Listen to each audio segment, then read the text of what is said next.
ഇനി വൈകേണ്ട, ഇന്ന് തന്നെ നിങ്ങളുടെ വീടിനായി സിസോ സന്ദർശിക്കൂ. സിസോ, മേക്ക് ലൈഫ് സിമ്പിൾ.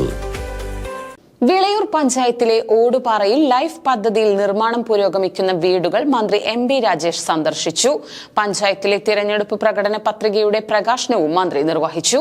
പതിറ്റാണ്ടുകളുടെ കാത്തിരിപ്പിന് ശേഷമാണ് ലൈഫ് ഭവന പദ്ധതിയിൽ ഉൾപ്പെടുത്തി സംസ്ഥാനത്ത് തന്നെ ആദ്യമായി 1,00,000 വീടുകളിലെ ഇരട്ട വീടുകൾ ഒറ്റ വീടുകളാകുന്ന പദ്ധതിക്ക് വിളയൂരിൽ തുടക്കം കുറിച്ചത്.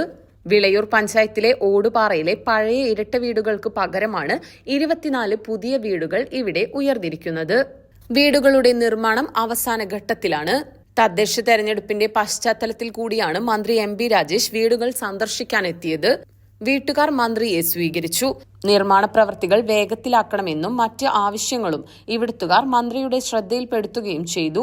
24 വീടുകൾ യാഥാർത്ഥ്യമായതുപോലെ ഇവിടുത്തെ എല്ലാ ആവശ്യങ്ങളും യാഥാർത്ഥ്യമാകുമെന്ന് മന്ത്രി സൂചിപ്പിച്ചു.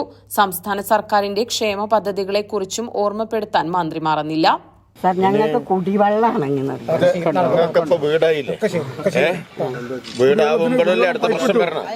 ആ വീടാവുമെങ്കിൽ പിന്നെ കുടിവെള്ളമാക്കി തരും. ഫണ്ട് വെച്ച് ടെൻഡർ ചെയ്ത് പണിയെടുത്തോണ്ടിരിക്കുകയാണ്. പറയണു ഇത്രയും വീടുണ്ടാക്കി തരാ പിന്നെ കുടിവെള്ളം ഉണ്ടാക്കി തരാനാണ് ഇവർക്ക് പ്രയാസം. കറണ്ട് പോയില്ലേ?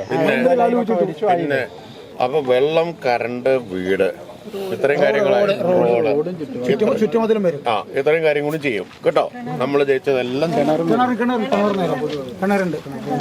പിന്നെ അതൊക്കെ ഇവര് ചെയ്യാന്ന് പറഞ്ഞിട്ടുണ്ടല്ലോ, പഞ്ചായത്ത് പറഞ്ഞിട്ടുണ്ട്. അതിന് വെച്ചിട്ടുണ്ട് കേട്ടോ. ഇപ്പൊ തന്നെ ഫണ്ട് വെച്ചിട്ടുണ്ട് അതിന്. അതാണ് മറ്റേ ഇവര് പറഞ്ഞത്. പെൻഷൻ കിട്ടുന്നുണ്ടോ? ഉണ്ട്. എത്ര കിട്ടിയപ്പോ? 100 പോയി. തുടർന്ന് പഞ്ചായത്തിലെ LDF തെരഞ്ഞെടുപ്പ് പ്രകടന പത്രികയും മന്ത്രി പ്രകാശനം ചെയ്തു.